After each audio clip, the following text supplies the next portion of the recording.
हाँ, तो मेरे प्यारे विद्यार्थियों, आप कैसे हैं? मुझे उम्मीद है आप स्वस्थ होंगे और अपनी परीक्षा की तैयारी में लगे हुए होंगे। तो चलिए, आज मैं क्लास 10 के भूगोल का पूरा ऑब्जेक्टिव आंसर क्वेश्चन लेकर उपस्थित हूँ। इसे मैंने वन लाइनर के रूप में बना दिया है ताकि पढ़ने में आप लोगों की सुविधा होगी। इसे यदि आप अच्छी तरह से गहन अध्ययन कर लेते हैं, याद कर लेते हैं, तो मुझे पूरी उम्मीद है कि वर्ष 2027 में जो भी एसएसटी में भूगोल से संबंधित प्रश्न आएंगे, पूरे के पूरे इसी में से ही आएंगे। तो चलिए, विशेष समय न लेते हुए शुरुआत करते हैं। और एक छोटा सा रिक्वेस्ट है कि वीडियो को कृपया पूरा देखिएगा, और यदि पहली बार जुड़े हैं, वीडियो अच्छा लगेगा तो अंत में अपना लाइक, शेयर, कमेंट ज़रूर कर देंगे और चैनल को भी सब्सक्राइब कर लेंगे। तो चलिए शुरुआत करते हैं।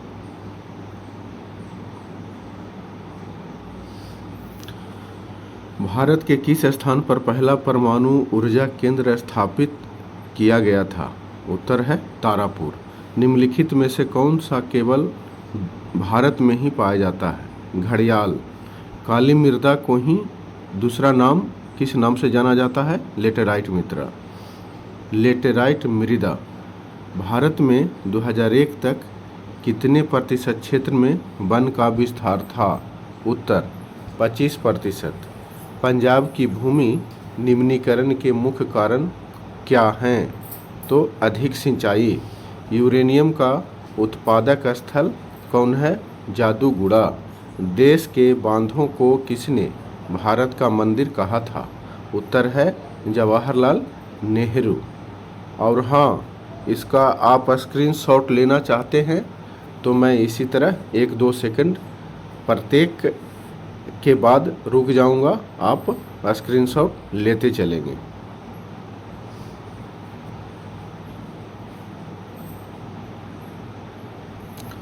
अगला है, सौर ऊर्जा निम्नलिखित में से किस प्रकार का साधन है? उत्तर है पुनः पूर्ति योग्य। बृहद क्षेत्र में जल की उपस्थिति के कारण ही पृथ्वी को क्या कहा जाता है? नीला ग्रह। किस राज्य में खनिज तेल का विशाल भंडार है? असम। मरुस्थलीय मृदा किस राज्य में पाई जाती है? उत्तर है राजस्थान। भारत का राष्ट्रीय पक्षी कौन है? उत्तर है मयूर अर्थात मोर। प्राणियों के शरीर में कितना प्रतिशत जल की मात्रा निहित होती है? 65%। वन संरक्षण तथा प्रबंधन की दृष्टि से वनों को कितने वर्गों में वर्गीकृत किया गया है? उत्तर 3 वर्गों में।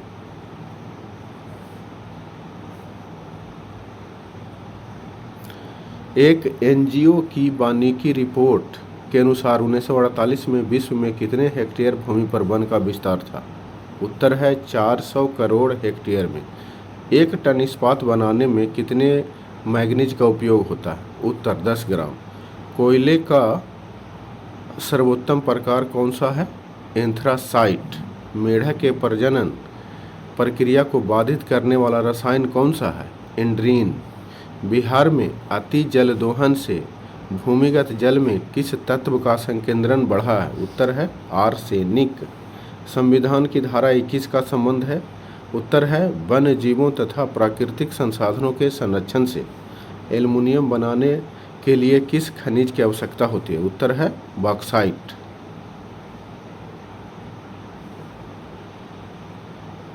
भारत के किस राज्य में सौर ऊर्जा के विकास की सर्वाधिक संभावनाएं हैं? उत्तर है राजस्थान। नर्मदा घाटी परियोजना किन राज्यों से संबंधित है? तो यह है गुजरात, महाराष्ट्र और मध्य प्रदेश। सौर ऊर्जा निम्नलिखित में से कौन सा संसाधन है? उत्तर है नवीकरणीय। किसने कहा संसाधन होते नहीं बनते हैं? जिम्मरमैन। प्राथमिक ऊर्जा का उदाहरण कौन सा नहीं है? उत्तर है विद्युत। काली मिट्टी उपयुक्त है किस फसल के लिए? तो कपास के लिए। सर्वाधिक वर्षा होती है कहाँ? मासिनराम, ये मेघालय में पड़ता है। पीतल बनाया जाता है, ये मिश्र धातु है। तांबा और जस्ता दोनों को मिलाकर बनाया जाता है। भारत का प्रथम या सबसे पुराना तेल शोधक कारखाना स्थित है कहाँ? डिगबोई में। ये असम में पड़ता है। किस खनिज को उद्योगों की जननी कहा जाता है? चूँकि लोहा को कहा जाता है। कोयला है किस प्रकार का संसाधन? अनवीकरणीय संसाधन है। भारत में कोयले का सर्व प्रमुख उत्पादक राज्य झारखंड है। तारापुर परमाणु ऊर्जा केंद्र स्थित है महाराष्ट्र में। किस राज्य में वनों का सबसे अधिक विस्तार है? मध्य प्रदेश में। हीराकुंड बांध कहाँ है? उड़ीसा में है। किस नदी पर है? तो महानदी पर है।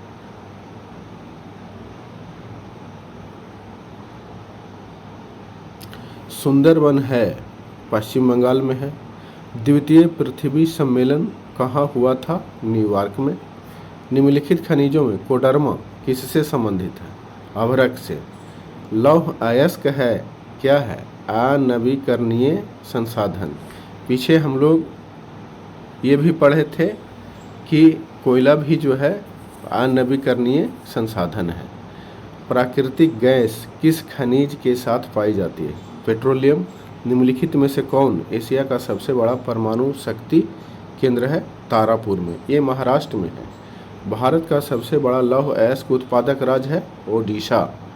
कहीं कहीं उड़ीसा भी रहेगा तो उसको भी आप टिक कर लेंगे, बना लेंगे।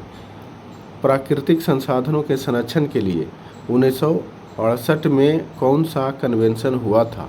उत्तर है अफ्रीका कन्वेंशन।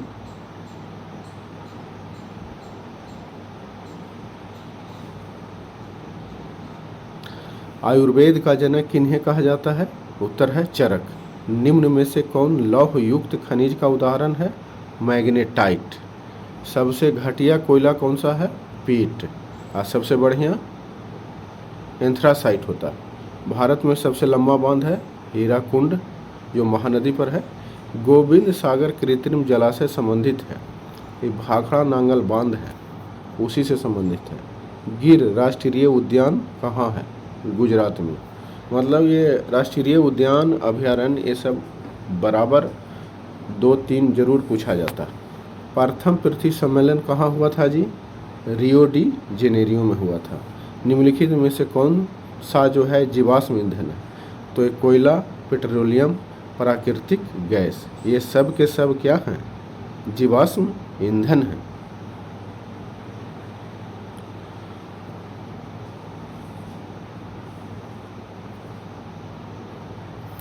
मणिकरण भूतापीय ऊर्जा संयंत्र किस राज्य में है? उत्तर है हिमाचल प्रदेश।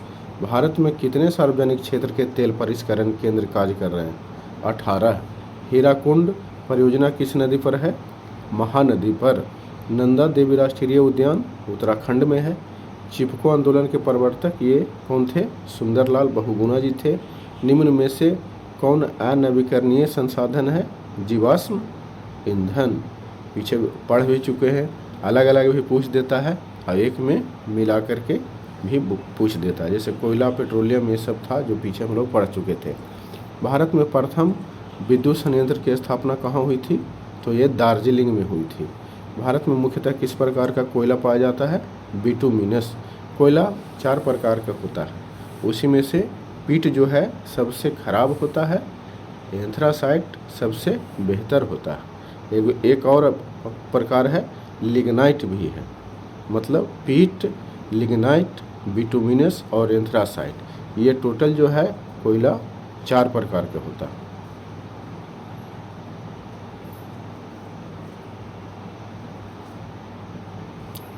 भारत के प्राचीनतम कोयले की खान कहाँ? रानीगंज में है। भारत में सबसे बड़ा मानव निर्मित जलाशय गोविंद बल्लभ पंत सागर। बॉक्साइट का सबसे बड़ा उत्पादक उड़ीसा। निम्नलिखित में से कौन कार्बनिक खनिज है? कोयला। अनवीकरणीय भी है, कार्बनिक भी है। चूँकि कोयला में जो होता है कार्बन की मात्रा जिसमें अधिक होती है उसी को बेहतर कोयला माना जाता है। मैग्नीज उत्पादन में अग्रणी राज्य मध्य प्रदेश। निम्नलिखित में से कौन सा लौह अयस्क का एक प्रकार है? हेमेटाइट, मैग्नेटाइट ये सब जो है लौह अयस्क का ही प्रकार है। भाखड़ा नांगल परियोजना ये सतलज नदी पर है। कौन सा भारत का पहला स्वदेशी प्रयास से बना हुआ परमाणु विद्युत केंद्र है? तो ये कलपक्कम है। परमाणु विद्युत केंद्र ये तमिलनाडु में है। हिमाचल प्रदेश में मणिकरण में किस प्रकार का ऊर्जा संयंत्र है? तो ये भूतापीय है। इसके पहले इसको उल्टा करके पूछ दिया था, मतलब घुमा करके, कि मणिकरण जो है ऊर्जा संयंत्र किस राज्य में है। तो आपको एक ही क्वेश्चन में 2-3 क्वेश्चन बनेगा, इसलिए उसको अच्छी तरह से याद करना होगा। ब्रिटेन के सहयोग से कहाँ लौह इस्पात उद्योग बनाया गया? उत्तर है दुर्गापुर। बाघ परियोजना मतलब प्रोजेक्ट टाइगर कब से शुरुआत हुई थी? 1973 से। काजीरंगा राष्ट्रीय उद्यान असम में है। भारतीय वन्य जीव बोर्ड का गठन 1952 में हुआ था। टैक्सोल जो है उसका उपयोग किस चीज़ में होता है? कैंसर में होता है। निम्न में से कौन नवीकरणीय ऊर्जा का स्रोत है? सौर ऊर्जा। निम्न में से पुरानी जलोढ़ मिट्टी कौन है या मृदा? बांगर कहते हैं। आज जो नई जलोढ़ मिट्टी होती है उसको खादर कहते हैं। ये सब याद रखना होगा। प्रथम राष्ट्रीय जल नीति 1987 में हुई थी, सितंबर के महीने में।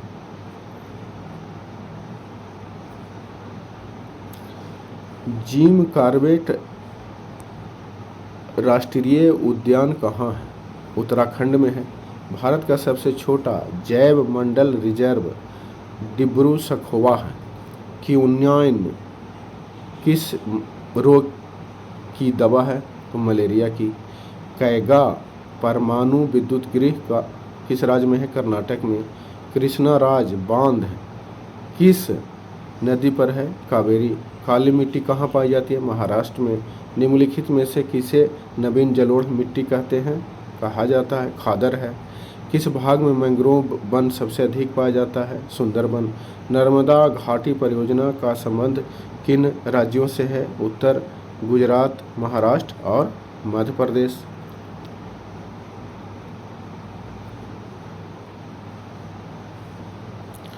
भूमिगत जल स्तर की गिरावट रोकने के लिए कौन योजना चलाई गई? तो वर्षा जल संग्रहण, वाटर शेड मैनेजमेंट, ड्रिप सिंचाई, ये तीनों प्रकार की जो है योजना चलाई गई थी ताकि भूमिगत जल है उसको रोका जा सके, उसमें जो गिरावट आ रही है उसको रोका जा सके। दक्षिण भारत की सबसे बड़ी नदी घाटी परियोजना तुंगभद्रा। पर्यावरण संरक्षण हेतु पहला विश्व शिखर सम्मेलन कब हुआ था? 1992 में हुआ था। सिमलीपाल राष्ट्रीय उद्यान कहाँ है जी? ओडिशा में है। कलपक्कम परमाणु विद्युत संयंत्र कहाँ है? तमिलनाडु में। मैंने पहले ही आपको बता भी दिया था। निम्न में कौन सी मृदा निर्माण का कारक है? मतलब मिट्टी बनने के लिए क्या क्या चीज़ जरूरी है? जलवायु, वनस्पति, चट्टान, इनमें से सभी रहना जरूरी है। निम्न में से कौन अजैविक संसाधन है? नदी। रेगुर किसे कहते हैं? काली मिट्टी को कहते हैं। देखिए 3 क्वेश्चन हो गया। रेगुर किसे कहते हैं? काली मिट्टी के। इसमें कौन सी फसल के लिए प्रमुखता से उत्पादन किया जा सकता है? तो कपास हो गया। ये काली मिट्टी मुख्य रूप से कहाँ पाई जाती है? तो ये महाराष्ट्र में ही मुख्य रूप से पाई जाती है। शरावती नदी घाटी परियोजना कहाँ अवस्थित है? उत्तर कर्नाटक में है। कैगा, अभी जो हम लोग पीछे पढ़ रहे थे, कैगा भी जो है कर्नाटक में ही है। भारत का कितना प्रतिशत भाग वनों से ढका है? 24.62%। नहरकटिया तेल क्षेत्र किस राज्य में है जी? असम में है। इंदिरा गांधी नहर किस राज्य में है? राजस्थान। रोहिल्ला राष्ट्रीय उद्यान किस राज्य में? हिमाचल प्रदेश। भारत के किस खनिज के उत्पादन में विश्व में अग्रणी है? अभ्रक। और विश्व में है भारत। भारत में अभ्रक का सर्वाधिक उत्पादक राज्य आपको झारखंड है। दामोदर घाटी परियोजना ये भी देखिए झारखंड में ही है। सरिस्का वन्यजीव अभयारण्य कहाँ है जी? राजस्थान में है। ब्रह्मपुत्र नदी तिब्बत में किस नाम से जानी जाती है जी? सांगपो के नाम से जानी जाती है। भारत की सबसे बड़ी कृत्रिम झील कौन है? पंत सागर है। गंगा मैदान की पुरानी जलोढ़ मृदा क्या कहलाती है? बांगर। 2 बार रिपीट हो गया है। मतलब इम्पोर्टेंट क्वेश्चन है। जोहान्सबर्ग में कौन सा पृथ्वी सम्मेलन आयोजित हुआ था? तो ये चौथा है जी। लोहे की मात्रा अधिक होने के कारण कौन सी मृदा और अनुर्वर होती जा रही है, मतलब उपजाऊ नहीं रह गई है अब? तो ये हो गया लेटेराइट मृदा है। रेगुर मृदा का सर्वाधिक विस्तार महाराष्ट्र में, पीछे ही हम लोग पढ़ चुके हैं। नेल्लौर किस खनिज के उत्पादन के लिए प्रसिद्ध है? अभ्रक। निम्न तेल उत्पादक क्षेत्र में कौन गुजरात में है? अंकलेश्वर। ये कई बार पूछता है जी, बहुत इंपॉर्टेंट है। भारत में किस राज्य में मोनाजाइट प्रचुरता से पाया जाता है? ये केरल में है। यूनेस्को द्वारा भारत के कितने जैव मंडल आरक्षित क्षेत्र को मान्यता दी गई है? ये टोटल 12 है जी।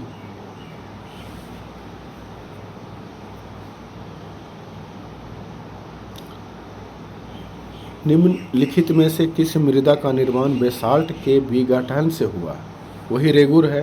काली मिट्टी कहते हैं, महाराष्ट्र में पाया जाता है, कपास की खेती के लिए उपयुक्त है। कौन सी मृदा सर्वाधिक उपजाऊ है? जलोढ़ मृदा।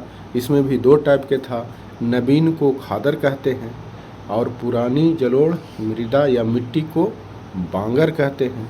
कौन सी नदी घाटी परियोजना बिहार में नहीं है? कौन सी नदी घाटी परियोजना उत्तर बिहार में नहीं है? सोन नदी घाटी परियोजना, ये दक्षिण बिहार में है। गंडक नदी परियोजना किस राज्य से इससे किस राज्य को लाभ मिलता है? बिहार को ही मिलता है जी। कुल जल का कितना प्रतिशत महासागर में है? 96.5%। सरदार सरोवर कृत्रिम जलाशय किस नदी पर बना हुआ है? नर्मदा पर बना हुआ है। डालमा वन्य जीव अभयारण्य झारखंड में है जी। इंद्रावती राष्ट्रीय उद्यान छत्तीसगढ़ में है।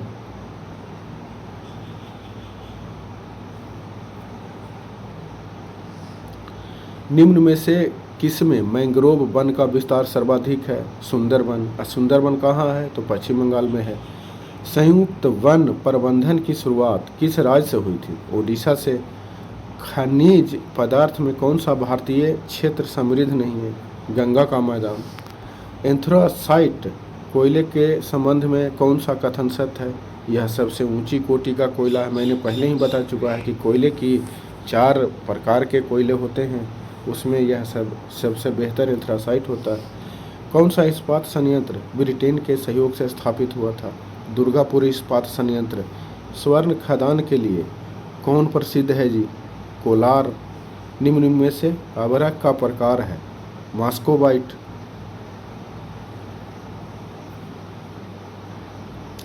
खनिज तेल उत्पादन में कौन देश अग्रणी है? संयुक्त राज्य अमेरिका। विद्युत उत्पादन किस क्षेत्र की गतिविधि है? तो द्वितीय क्षेत्र की है। ज्वारीय ऊर्जा किस प्रकार का संसाधन है? नवीकरणीय है।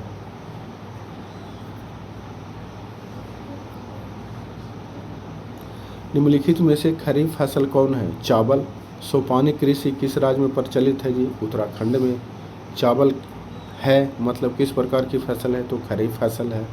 दाल किस पौष्टिक अंश का स्रोत है? दाल में प्रोटीन बहुत ज़्यादा पाया जाता है। कौन सी रबी फसल है? गेहूँ। और खरीफ फसल हो गया चावल। और साथ ही धान जो है रोपण फसल नहीं है। भारत की प्रमुख खाद्यान्न फसल धान ही है जी। ऑपरेशन फ्लड क्या था?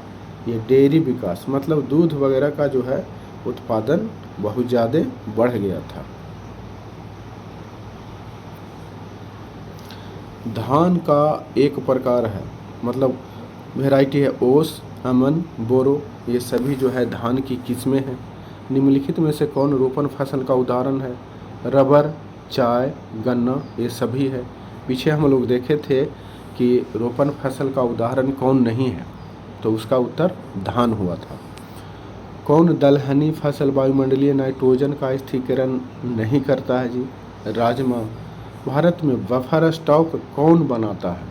भारतीय खाद्य निगम, फूड कॉरपोरेशन ऑफ इंडिया अंग्रेजी में बोलते हैं, FCI।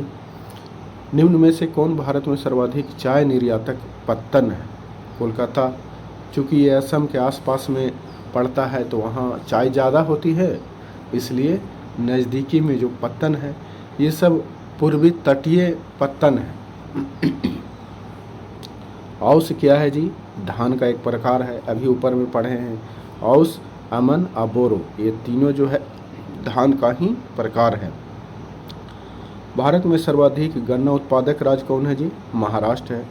समोच्च जुताई कहाँ की जाती है? पहाड़ी क्षेत्रों पर।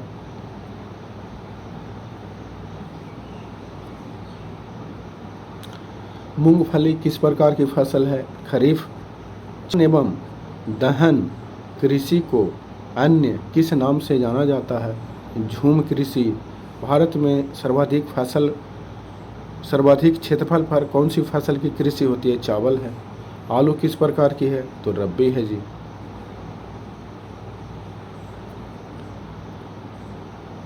सीमेंट उद्योग का सबसे प्रमुख कच्चा माल चूना पत्थर है। कौन उद्योग चूना पत्थर को कच्चे माल के रूप में प्रयोग करता है? सीमेंट। मतलब उसी प्रश्न को आगे पीछे घुमा करके पूछ देता है। Tata iron and steel company की स्थापना कब हुई थी? 1907 में। इसको टिस्को बोला जाता है, TISCO।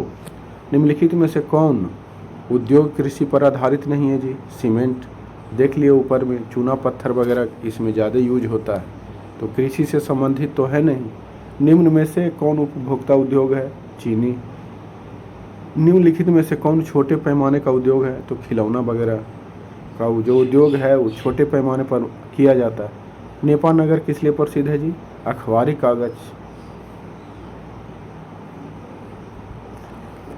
राउरकेला लोहा इस्पात उद्योग किस राज्य में है? ओडिशा में है जी। और ये जर्मनी के सहयोग से बना था। भारत का प्रथम लौह इस्पात उद्योग है कौन? टाटा लौह और इस्पात company. Tata iron and steel company, अंग्रेजी में इसका होगा टिस्को। पीछे भी हम लोग पढ़े हैं। निम्नलिखित उद्योगों में से कौन सार्वजनिक क्षेत्र से संबंधित है? बोकारो लौह इस्पात उद्योग ये रूस के सहयोग से बना है जी। ध्यान रखना है, सब पूछ भी देता है। बोकारो इस्पात संयंत्र किस देश के सहयोग से खोला गया था? देखिए अभी हम बोल ही रहे थे कि नीचे फिर पूछ भी दिया। अगला है सिंदरी किस उद्योग के लिए जाना जाता है? उर्वरक उद्योग के लिए है। सिलिकॉन शहर के नाम से कौन प्रसिद्ध है? बेंगलुरु। विश्व की प्रथम पेपर मिल की स्थापना कहाँ हुई थी? जर्मनी में हुई थी।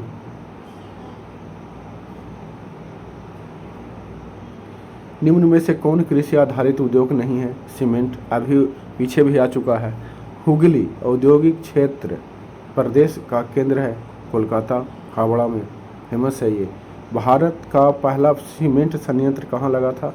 चेन्नई में लगा था। भारत का बर्मिंघम किस शहर को कहा जाता है? जमशेदपुर, जो झारखंड में है जी। बोकारो स्टील प्लांट किस पंचवर्षीय योजना में बना? तो ये तीसरी पंचवर्षीय योजना में बना था। अधिकांश लौह इस्पात केंद्र भारत के किस क्षेत्र में स्थापित हुए थे? छोटा नागपुर का पठार में ही हुए थे। निम्न में से कौन सूती वस्त्र उत्पादन में अग्रणी है जी? मुंबई। स्क्रीनशॉट भी आप लेते चलेंगे 1-2 सेकंड में, इसलिए रुक जाता हूँ। भारत में पहली कपड़ा मिल कहाँ स्थापित हुई? महाराष्ट्र में ही। Visvesvaraya iron and steel limited कहाँ है? भद्रावती। भारत में सर्वप्रथम आधुनिक सूती कपड़े की मिल कहाँ स्थापित की गई? उत्तर है कोलकाता। भारत के सार्वजनिक क्षेत्र के सभी लौह इस्पात संयंत्रों का प्रबंध किसके अधीन है? सेल। सेल का होता है steel authority of India limited. कभी कभी फुल फॉर्म भी पूछ दिया जाता है जी। फिर है भिलाई स्टील संयंत्र किस देश के सहयोग से स्थापित किया गया था जी? तो रूस।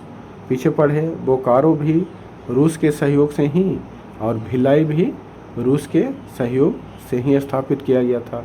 अगला है भारत का प्रथम उर्वरक संयंत्र कहाँ स्थापित किया गया था जी? तो ये सिंदरी में है।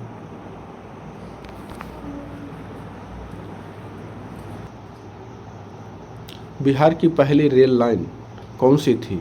ये है ईस्ट इंडिया रेलवे।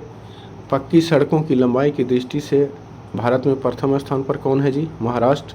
नागपुर सड़क योजना के अंतर्गत सड़कों को कितने भागों में बांटा गया था? 4 भागों में।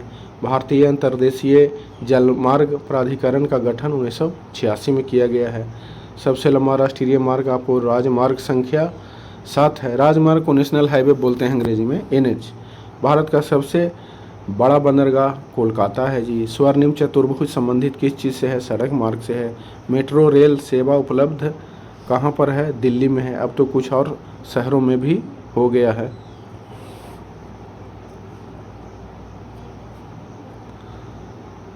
पूर्व मध्य रेल का मुख्यालय कहाँ है जी? हाजीपुर। फाल्टा विशेष आर्थिक क्षेत्र कहाँ है? पश्चिम बंगाल में।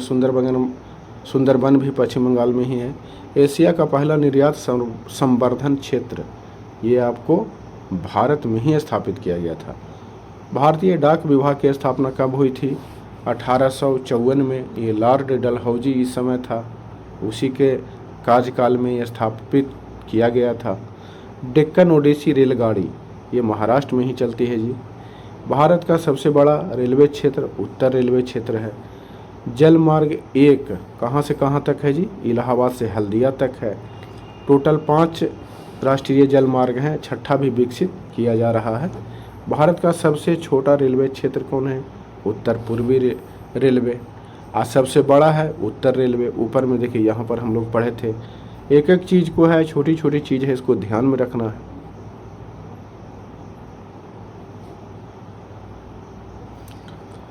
विश्व का प्राचीनतम परिवहन साधन क्या था? जल परिवहन। क्योंकि हम लोग जानते हैं इतिहास में कि यूरोपीय ये जो आए थे पुर्तगाली लोग, तो सर्वप्रथम नाव के माध्यम से ही आए थे, इसलिए उसी को ही जल परिवहन बोला जाता। मोरमुगांव बंदरगाह गोवा में है जी। कांडला विशेष आर्थिक क्षेत्र गुजरात में है जी। एशिया में सबसे पुराना रेलवे वर्कशॉप कहाँ है? तो जमालपुर रेलवे वर्कशॉप है। ऑल इंडिया रेडियो का बदल करके नाम आकाशवाणी किया गया था 1957 में। उत्तर रेलवे का मुख्यालय नई दिल्ली में है जी। नेपाल के साथ भारत के किस राज्य की सबसे लंबी सीमा है? तो उत्तर प्रदेश। निम्न में कौन राज्य रेल मार्ग से नहीं जुड़ा हुआ है? मेघालय। भारत का प्रथम निर्यात संवर्धन क्षेत्र कहाँ स्थापित किया गया था? तो ये कांडला में, जो कि गुजरात में है।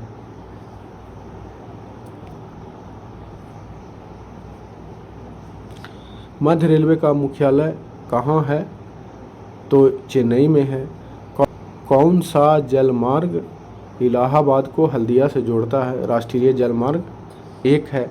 पीछे पूछ दिया था कि राष्ट्रीय जलमार्ग 1 कहाँ से कहाँ तक है, तो उसमें इलाहाबाद से हल्दिया उसका आंसर था। तो इस तरह से आप देख लीजिएगा, दोनों चीज़ पूछता। एन्नोर बंदरगाह तमिलनाडु में है जी। निम्नलिखित में से कौन सी रेल मंडल का कोई मुख्यालय नहीं है? तो इंदौर है आपका। भारत में रेडियो का प्रसारण किसके द्वारा किया गया था? तो ये हो जाएगा रेलवे क्लब ऑफ बॉम्बे। निम्न में से कौन सा पत्तन पूर्वी तट पर स्थित नहीं है? मोर्मुगोआ। मोर्मुगोआ जो है गोवा में है, और गोवा ये पड़ता है पश्चिमी तट पर। निम्न में से कौन विशेष आर्थिक क्षेत्र पश्चिम बंगाल में है? फाल्टा। पीछे इसको पलट करके पूछा था कि फाल्टा विशेष आर्थिक क्षेत्र किस राज्य में है? तो पश्चिम बंगाल में।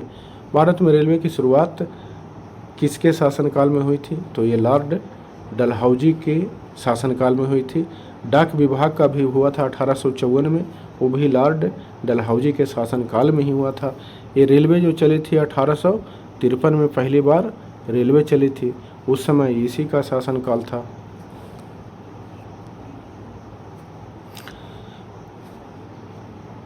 कौन सा शिपयार्ड भारत के लिए युद्धपोत बनाता है? माझगांव। उत्तर मध्य रेलवे का मुख्यालय इलाहाबाद है। ऑल इंडिया रेडियो की शुरुआत 1936 में हुई थी। भारत में सड़कों की लंबाई की दृष्टि से प्रथम स्थान पर महाराष्ट्र है। सबसे लंबा राष्ट्रीय जलमार्ग 1 है, जो इलाहाबाद से हल्दिया तक है। भारत किस जलडमरू मध्य द्वारा श्रीलंका से अलग होता है जी? पाक जलडमरू मध्य है। निम्न में से क्या आर्थिक गतिविधि नहीं है? गरीबी।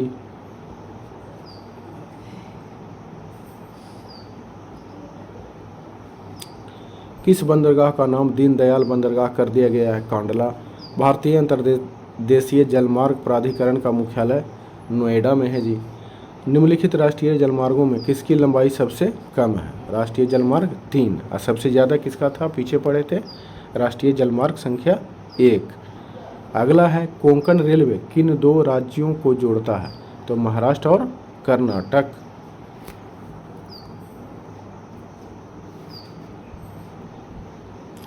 सन 2001 में बिहार की जनसंख्या कितनी थी जी? 8 करोड़ से अधिक थी। बिहार में नहरों द्वारा सर्वाधिक सिंचाई किस जिले में? रोहतास। चूँकि ये सब दक्षिणी बिहार की तरफ पड़ता है तो उधर सुखाड़ की संभावना ज़्यादा होती है, इसलिए सिंचाई की अधिक आवश्यकता पड़ती है। संजय गांधी जैविक उद्यान पटना में है जी। बिहार में कितने प्रतिशत भौगोलिक क्षेत्र में वन है? 7%। कांवर झील किस जिला में है? बेगूसराय। बिहार के किस जिले में नहर सिंचाई का मुख्य साधन है? रोहतास। देखिए अभी इधर भी हम लोग पढ़ रहे थे, लगभग दोनों एक ही चीज़ है। बिहार में रज्जू मार्ग को रोप वे कहते हैं, ये है जो राजगीर में है। पाइराइट किस प्रकार का खनिज है? धात्विक। 2011 की जनगणना के अनुसार बिहार की नगरीय आबादी 10.5% थी। मतलब जो है ग्रामीण आबादी करीब 90% है। बिहार की सीमा में रेल मार्ग की कुल लंबाई 6283 किलोमीटर है। मंदार हिल किस जिले में है जी? बांका जिला में है।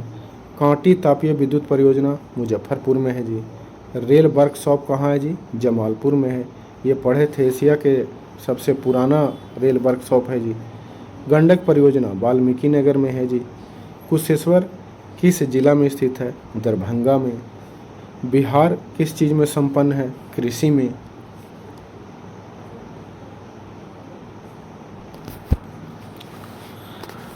बिहार किस नदी की उत्पत्ति अमरकंटक से हुई थी?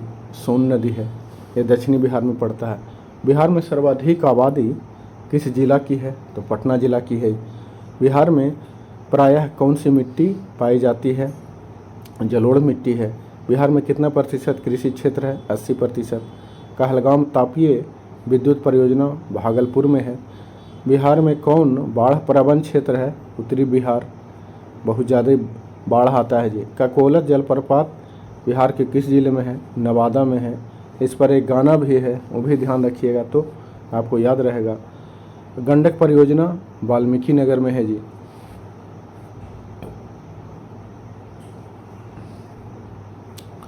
किस देश की सीमा बिहार से जुड़ी है? नेपाल। बिहार में कितने ज़िले हैं? 38। मंदार पहाड़ी किस जिले में है? बांका, पीछे भी पढ़ चुके हैं। कौन तापीय विद्युत परियोजना बिहार में है? तीनों है, कांटी, कहलगांव और नबीनगर। बिहार का सर्वाधिक जनसंख्या घनत्व वाला जिला पटना है। बिहार की प्राचीनतम नदी घाटी परियोजना सोन परियोजना है। बिहार में कौन दक्षिण बिहार की नदी है? सोन। इसी पर बनाया गया है वो नदी घाटी परियोजना जो सबसे प्राचीन है। बिहार का कौन सा जिला जूट का सबसे बड़ा उत्पादक है? पूर्णिया। निम्न में से कहाँ ताप विद्युत उत्पादन केंद्र स्थित है? बरौनी में, कहलगांव में और कांटी, इनमें तीनों में है। 2011 की जनसंख्या की दृष्टि से भारत का कौन सा विश्व में स्थान है जी? तो द्वितीय स्थान है। कुशेश्वर स्थान अभयारण्य कहाँ है जी? दरभंगा में, पीछे भी पढ़ चुके हैं। सब्जी उत्पादन में बिहार का कौन सा स्थान है? तृतीय। बागमती परियोजना कहाँ स्थित है? सीतामढ़ी में है। 2011 की जनगणना के अनुसार बिहार के किस जिले का जनसंख्या घनत्व सबसे अधिक है? शिवहर है जी। बिहार में जीवन यापन का मुख्य स्रोत कृषि है।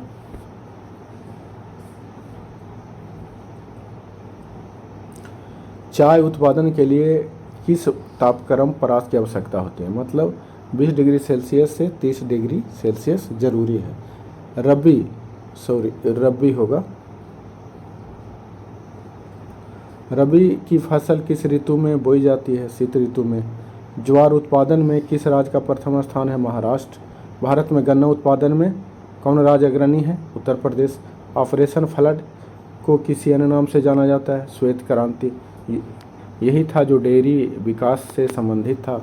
अंडमान निकोबार द्वीप समूह में झूम कृषि को किस नाम से जानते हैं? तो दीपा के नाम से जाना जाता है। प्रत्येक स्टेट में इसका अलग अलग नाम है। सीमेंट निर्माण के लिए किस कच्चे माल की आवश्यकता होती है? तो सब चूना पत्थर है जी, बॉक्साइट और जिप्सम, ये सभी चाहिए। तभी सीमेंट का निर्माण हो सकता है। निम्नलिखित में से किस उद्योगों का जनक कहा जाता है? लोहा और इस्पात उद्योग को पीछे भी पढ़ चुके हैं। हाजीपुर में किस रेलवे क्षेत्र का मुख्यालय है? पूर्वी मध्य रेलवे। गोदावरी एवं कृष्णा नदियों पर कौन सा राष्ट्रीय राजमार्ग है? राष्ट्रीय राजमार्ग 4 है। भारत में रेल परिवहन की शुरुआत 1853 में किसके शासनकाल में? तो लॉर्ड डलहौजी के शासनकाल में हुआ था।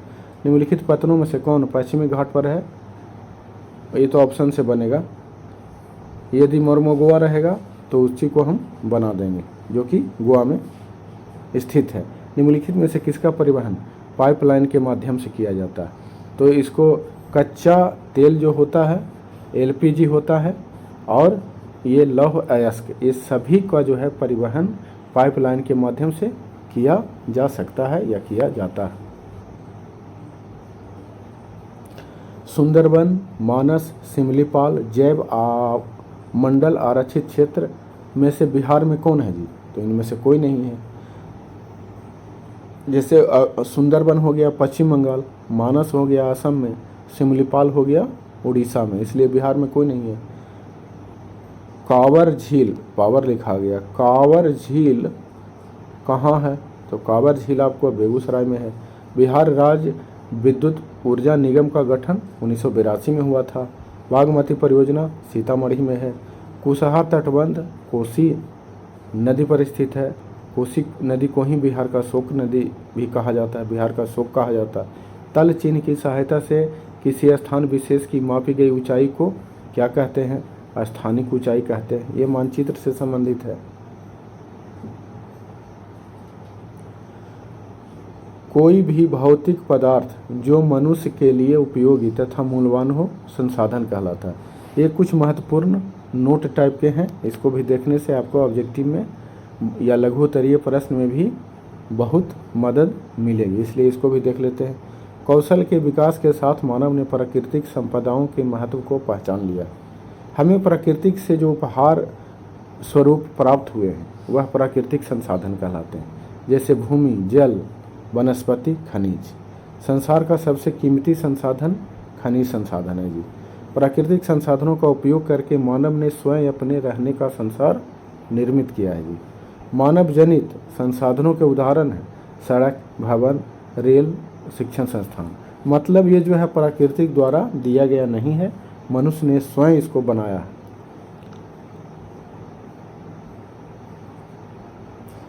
प्रथम पृथ्वी सम्मेलन 1992 में हुआ था जी, द्वितीय हुआ था 1997 में, और तृतीय हुआ था 2002 में। ये सब भी याद रखना है, पूछ देता है। भूमि एक महत्वपूर्ण संसाधन है, प्राकृतिक संसाधन भी है। भूमि पर ही मिट्टी मिलती है, भूमि पर ही मानव आवास बनाता है, गांव नगर बसते हैं, पशुपालन होता है। पहाड़ी भूमि की अपेक्षा मैदानी भूमि का उपयोग अधिक होता है, क्योंकि खेती वगैरह भी अधिकतर मैदानी इलाकों में ही ज़्यादा होती है। मकान वगैरह भी बनाते हैं उसी में। जलवायु की दशाएं भूमि उपयोग को प्रभावित करती हैं। मिट्टी के कई वर्ग हैं जो उत्पत्ति और गुण के आधार पर प्रस्तुत किए जाते हैं। भारत की 1/4 भूमि बंजर है, जो कृषि योग्य नहीं है। कृषि कार्य में आधी भूमि ही आती है, शेष पर वन और चरागाह फैला हुआ है। भारत में चरागाह के अंतर्गत 4% है, और पहाड़ों से भरी भूमि जो है 30% है। काली मिट्टी मुख्यतः कपास की फसल उगाई जाती है। पूर्वी तट पर डेल्टाई भागों में जलोढ़ मिट्टी मिलती है जी। जल एक महत्वपूर्ण राष्ट्रीय संसाधन है। इसका उपयोग घरेलू कार्यों के अतिरिक्त जल विद्युत उत्पादन और परिवहन के लिए किया जा रहा है। जल 2 प्रकार का होता है, मृदु और खारा। खारा नहीं, खारा होगा, टाइपिंग में थोड़ा सा ये हो गया, सुधार लीजिएगा।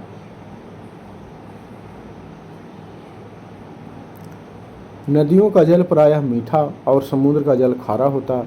हमारे देश में जल के प्रमुख स्रोत हैं वर्षा के माध्यम से झरना है, नदी है, हिमनद है, कुआं है, तालाब और झील है। बहुउद्देशीय नदी घाटी परियोजनाओं से मुख्यतः सिंचाई की सुविधा प्राप्त होती है और जल विद्युत का उत्पादन किया जाता है। लघुत्तरीय में भी पूछ सकता है कि बहुउद्देशीय नदी घाटी परियोजनाओं से क्या क्या सुविधाएं मिलती हैं, तो उसमें आप ये लिख सकते हैं। जल संरक्षण के उपायों पर बल देना बहुत ज़रूरी है। जल संग्रहण के लिए अधिक से अधिक जलाशयों का निर्माण किया जाना चाहिए। भाखड़ा बांध की ऊंचाई 226 मीटर है। पीछे पड़े थे यह किस नदी पर है, तो सतलज नदी पर है। हीराकुंड परियोजना महानदी पर है। नागार्जुन सागर परियोजना कृष्णा नदी पर है जी। कोसी नदी को ही बिहार का शोक कहा जाता है और दामोदर नदी को बंगाल का शोक कहा जाता है।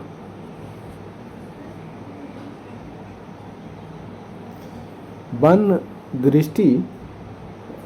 संरक्षण की दृष्टि से देश में 99 राष्ट्रीय उद्यान हैं, 513 अभयारण्य हैं एवं 15 जैव मंडल आरक्षित क्षेत्र हैं। देश का पहला जैव मंडल आरक्षित क्षेत्र 1986 में नीलगिरी में विकसित किया गया था। भारत में वन आच्छादित क्षेत्र के संबंध में मध्य प्रदेश के 11.22% वनों के साथ प्रथम स्थान पर है।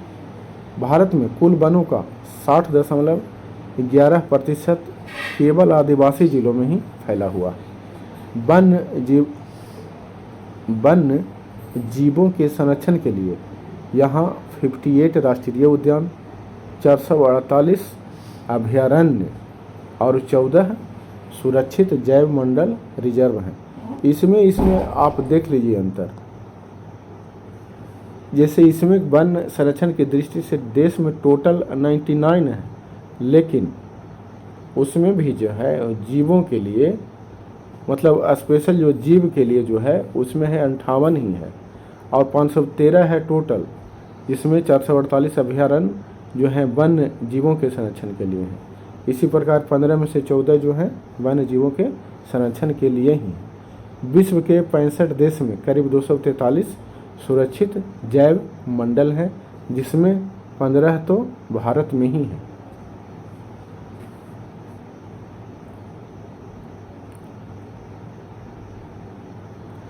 भारत का 20.60% भाग वनों से ढका हुआ, मतलब लगभग 21% है।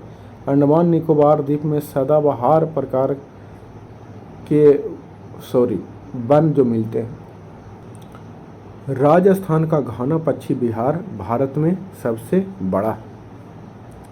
वनों को बचाने के लिए उत्तराखंड के टिहरी गढ़वाल जिले में सुंदरलाल बहुगुणा के नेतृत्व में 1972 ईस्वी में चिपको आंदोलन चलाया गया था। भारत के प्रमुख खनिज क्षेत्र हैं पूर्वोत्तर क्षेत्र, पश्चिमोत्तर क्षेत्र और दक्षिणी क्षेत्र। भारत में लगभग 3000 खाने। कर्नाटक भारत का लगभग 1/4 लोहा उत्पादन करता है।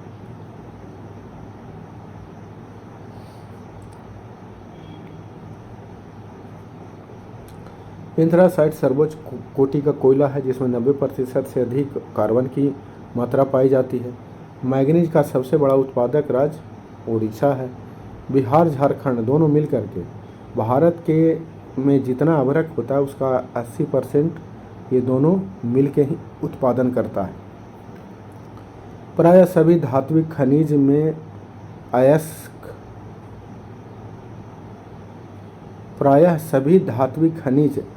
के रूप में पाए जाते हैं। विश्व में लोहे की सबसे बड़ी खान मेधादाता है। सीसा का अयस्क गैलेना है। हेमेटाइट और मैग्नेटाइट उच्च कोटि का लौह अयस्क है।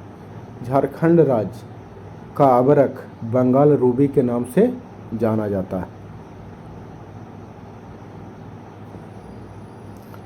1901 ईस्वी में भारत का प्रथम तेल शोधक कारखाना असम के डिगबोई में स्थापित हुआ था।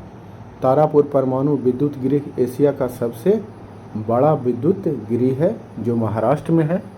जल विद्युत का उत्पादन मुख्य रूप से आंध्र प्रदेश, कर्नाटक, केरल, ओडिशा और पंजाब में हो रहा है।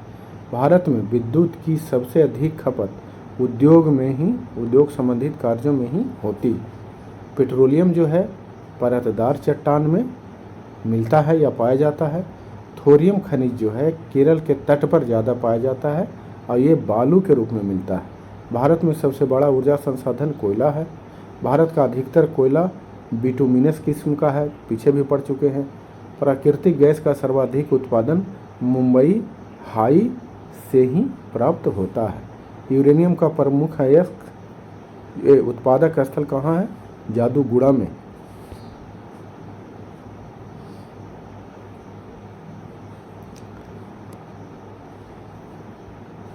भारत एक कृषि प्रधान देश है। यहाँ की अर्थव्यवस्था के विकास में कृषि महत्वपूर्ण भूमिका निभाती है। भारत कृषि की दृष्टि से एक संपन्न राष्ट्र है। देश की 24% आय कृषि से ही प्राप्त होती है। भारत की लगभग 2/3 आबादी कृषि कार्यों में जुड़ी हुई है। पौधों के अंकुरण के लिए कम से कम 6 डिग्री सेल्सियस तापमान होना जरूरी है। देश में शुद्ध बोई गई भूमि 14 करोड़ हेक्टेयर है। फसलों के कई प्रकार हैं, जिनमें आर्द्र फसलें में धान, गन्ना, जूट, ये साग सब्जी आता है। शुष्क फसलें हैं मकई, ज्वार, बाजरा। स्थान बदल बदल कर खेती करने की पद्धति को स्थानांतरण कृषि कहा जाता है। चाय जो है रोपण कृषि की फसल है। रोपण कृषि में व्यापार की दृष्टि से खेती की जाती है। पंजाब देश का पहला सर्वाधिक गेहूं उत्पादक राज्य है। भारत का पहला उर्वरक संयंत्र रानीपेट, तमिलनाडु में स्थापित किया गया था। भारत विश्व का दूसरा सबसे बड़ा सीमेंट उत्पादक देश है। पहला सीमेंट संयंत्र 1904 में चेन्नई में स्थापित किया गया था। वाराणसी में डीजल चालित रेल इंजन को बनाने का कारखाना है।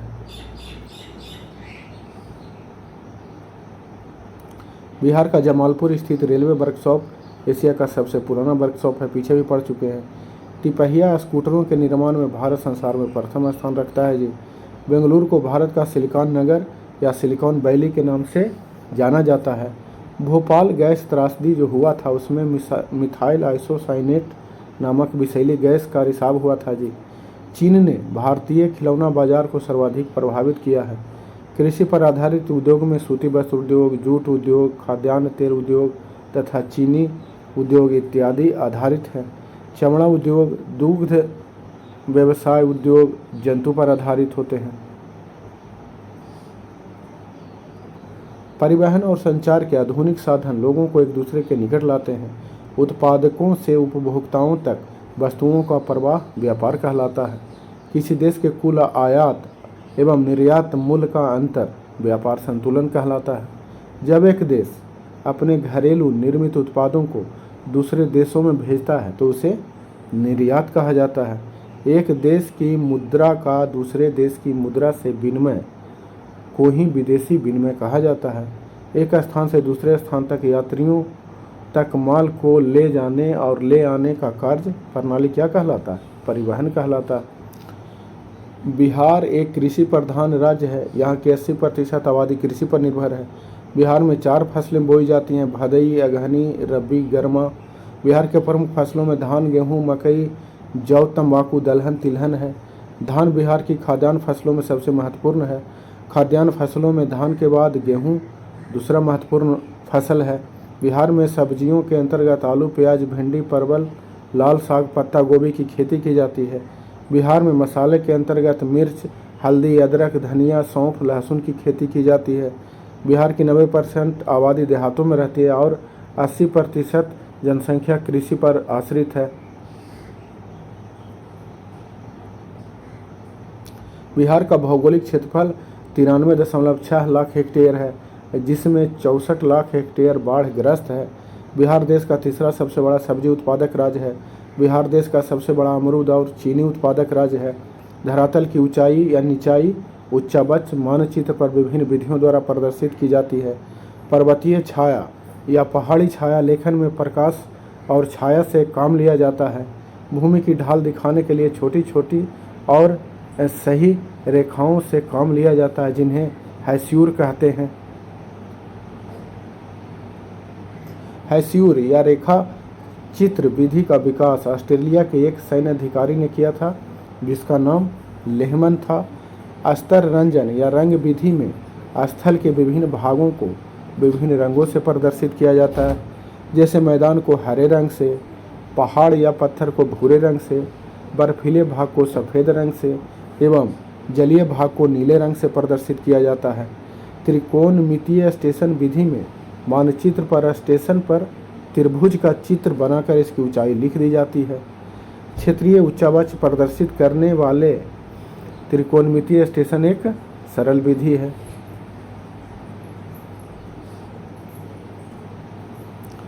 समुद्र की सतह के समानांतर समान ऊंचाई वाले स्थानों को मिलाने वाली रेखा समोच्च रेखा कहलाती है। यदि समोच्च रेखा एक दूसरे से सही सही खींची जाए तो उनकी खड़ी ढाल का पता चल जाता है। यदि समोच्च रेखा एक दूसरे से काफ़ी दूर दूर पर खींची गई हो तो उनसे धीमी ढाल का पता चलता है।